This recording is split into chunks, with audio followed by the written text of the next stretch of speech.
mecanismo é muito rápido e tem que ser para capturar uma mosca. Mas Darwin estava curioso sobre o sinal enviado entre os pelos e a dobradiça da armadilha. Ele escreveu: será possível que as folhas possuem algum equivalente botânico aos nervos e músculos? Se a Dioneia realmente possui células nervosas, isso pode ser mais uma evidência de que as plantas e os animais possuem um ancestral comum. Darwin teve uma ideia um pouco perigosa para explorar isso. Estou um pouco preocupado, porque o Toby e eu vamos realizá-lo também. Darwin achou que ela poderia ter uma espécie de sistema nervoso. Então, basicamente, ele queria nocauteá-lo, não é? É isso mesmo. Ele testou diversos tipos de substâncias nessa planta. Uma delas foi o clorofórmio. Isso. O clorofórmio apaga o nosso sistema nervoso. Então, por que não o da planta? Temos que ter cuidado. Eu não quero acordar daqui uma semana e descobrir que nós é que fomos nocauteados. Essa parte é com você. Coloca os óculos de proteção. Isso está parecendo uma daquelas coisas malucas que ele tanto gostava de fazer. Assim que eu fizer isso, você coloca isso, a campânula. Eu coloco a campânula. Tá bom? Respira fundo.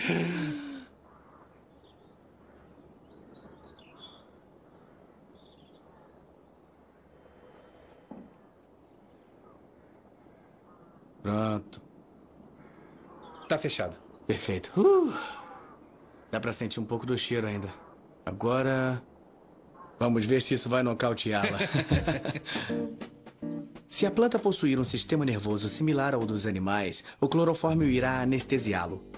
Vamos fazer o teste estimulando os pelos da armadilha e ver se ela se fecha. Mas temos que esperar até amanhã para que o clorofórmio tenha tempo de fazer efeito.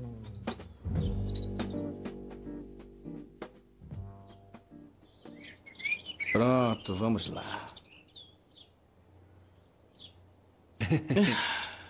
Não tem mais cheiro. Tudo certo. Vamos testar.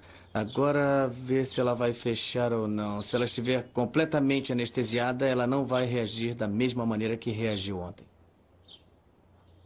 Deixa eu ver, colocar isso aqui. Ah, Opa. não, ela fechou. Então, quer dizer que o clorofórmio não funcionou na planta. Assim como Toby e eu, Darwin descobriu que o clorofórmio não surtia nenhum efeito na Dioneia. Com esse e outros experimentos, ele concluiu que estava errado e que o sistema nervoso de uma planta insetívora deve ser diferente do sistema nervoso de um animal. Hoje em dia, nós sabemos que Darwin estava certo, num sentido mais amplo. Apesar de as plantas não possuírem nervos como os animais, a genética moderna confirmou que as plantas possuem sim uma relação com os animais.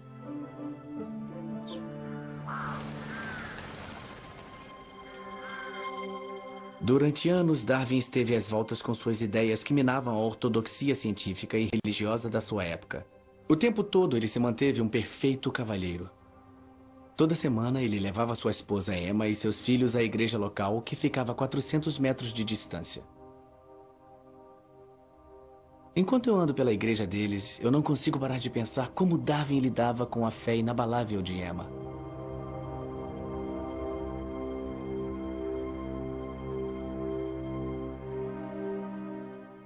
Apesar de ter sido bastante religioso no início, a ciência, mesmo contra a vontade da igreja, ainda me surpreende. Imagino que mesmo enquanto estava sentado nesses bancos, novas questões sobre evolução continuavam a brotar em sua cabeça. As plantas eram consideradas imóveis e indiferentes, mas para Darwin elas eram muito ativas e possuidoras de um comportamento interessante. No mesmo verão em que ele estudou pela primeira vez as plantas insetívoras, ele também explorou a habilidade de escalada das plantas. Como a maioria dos botânicos vitorianos, ele sabia que as plantas crescem para cima porque elas precisam de luz para sobreviver. Mas Darwin foi o primeiro cientista a se perguntar como elas conseguem escalar. Ele suspeitava que isso tinha a ver com o comportamento das gavinhas da planta. As trepadeiras crescem muito devagar, não era possível observar diretamente, mas Darwin encontrou uma maneira diferente para registrar o movimento das gavinhas. Para esse experimento, ele usou o pepino selvagem, que se move alguns milímetros por hora.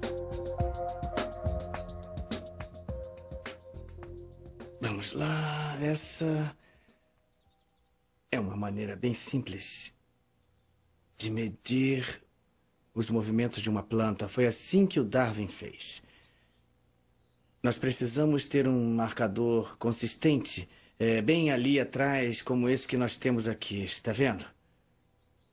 Aqui tem que ter um alfinete bem preso, permanentemente. Essa é uma maneira de medir. Eu olho assim, por aqui, através da placa de vidro, e eu alinho aquele ponto amarelo com o topo da planta. Tem que ficar bem no centro, assim. É só fazer uma marcação no vidro. Eu vou usar esses adesivos. Pronto, agora... Se nós deixarmos assim por algumas horas, quando nós voltarmos, ela já vai ter se mexido. Se eu virar as costas, ela pode se mexer de repente.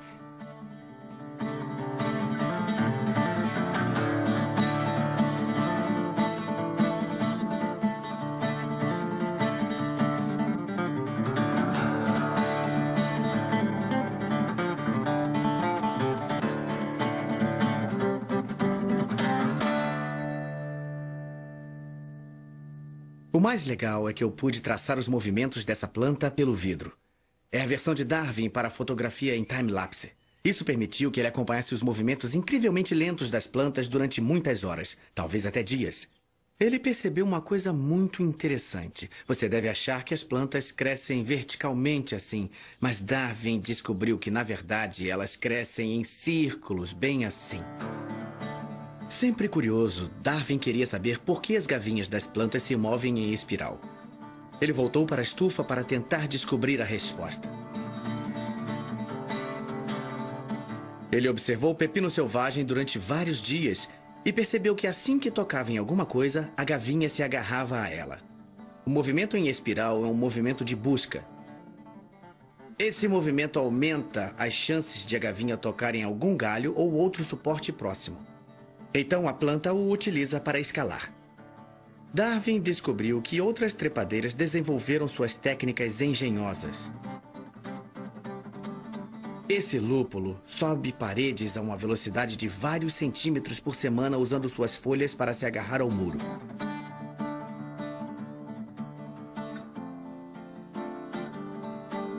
A bignônia prende suas superventosas nas frestas escuras de outras plantas, ou nessa corda na estufa de Darwin.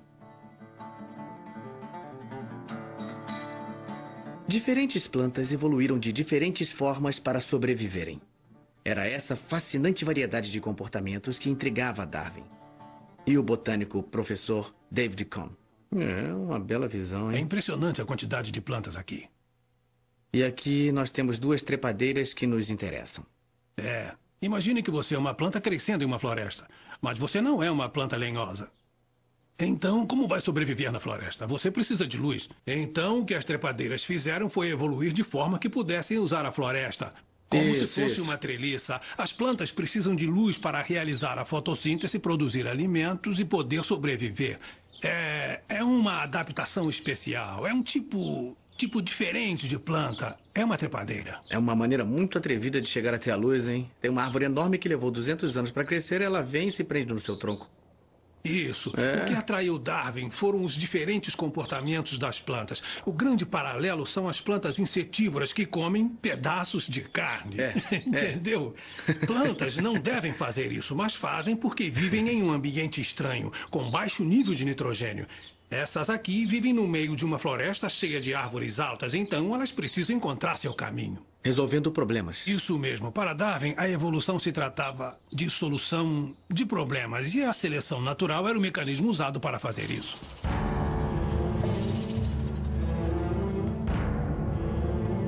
Para Richard Owen, o conceito de evolução de Darwin zombava do mundo natural. Dentro de cada um desses armários aqui, há muitas gavetas, como essas aqui, cheias de insetos. 51.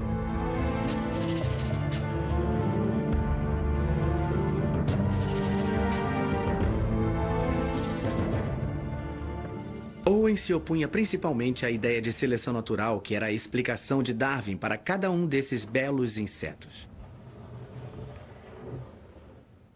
Os animais têm crias numerosas, mas apenas os mais fortes, mais saudáveis e mais adaptados ao ambiente sobrevivem. Durante milhões de anos, esse processo de seleção natural levou à evolução de todas as espécies. Olha só!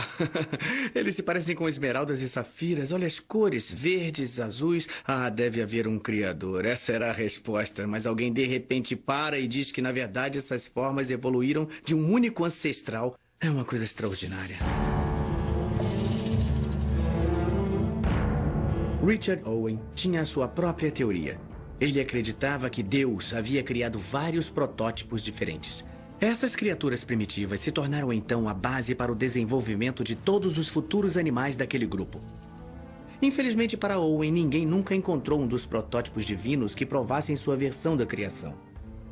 Mas tudo isso estava prestes a mudar com a descoberta de um dos fósseis mais famosos daquele tempo. Em 1862, Owen comprou esse fóssil para o seu museu. Tem aproximadamente o tamanho de um pombo e foi descoberto na Alemanha. Ele ficou conhecido como Archaeopteryx, que significa asa antiga. Owen não cabia em si de tanta alegria, pois essa era a primeira ave fossilizada a ser descoberta. Então ele a colocou em lugar de destaque no museu. Para Owen, o Archaeopteryx era o pássaro original criado por Deus.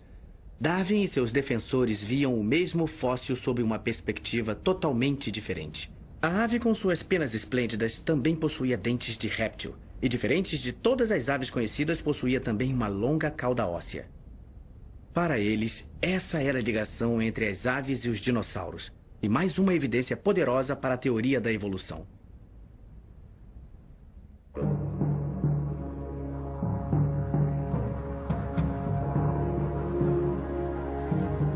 Mas ainda havia muita coisa que Darwin precisava compreender. Em suas viagens ao redor do mundo e nas Ilhas Galápagos, ele viu muitas coisas intrigantes.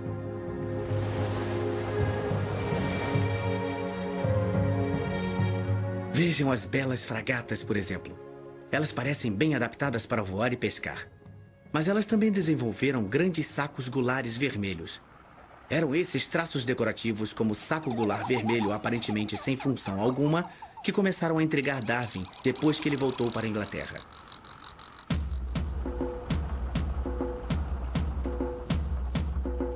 É por isso que estou nessa fazenda em Norfolk, para visitar um pássaro que Darwin particularmente adorava e que é considerado um verdadeiro dandy do mundo dos pássaros, o pavão. Os pavões são originários da Índia. As caudas pomposas dos machos prejudicam sua habilidade de voar e de fugir dos predadores na natureza. O fato de que os pavões possuem caudas evoluídas que parecem não oferecer vantagens de sobrevivência preocupava Darwin. Se ele não conseguisse descobrir por que suas caudas evoluíram dessa maneira, toda sua teoria da evolução estaria condenada. Ele estava tão perplexo que escreveu: "A vista de uma pena na cauda de um pavão, cada vez que eu olho para ele, me faz sentir mal." Eu vou me encontrar com a especialista em pavões Marion Petrie e o criador de pavões Quinton Spratt para realizar um experimento proposto por Darwin. Você deve ser a Marion. Sou eu, sim. Prazer em conhecer-te. Então, Tudo como certo? vai? Bem? Lugar incrível, hein? Nunca vi tantos pavões. Eu tenho uns 8. 8? Quantos você tem?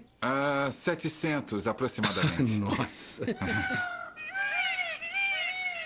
Darwin suspeitava que a cauda tinha relação com o acasalamento.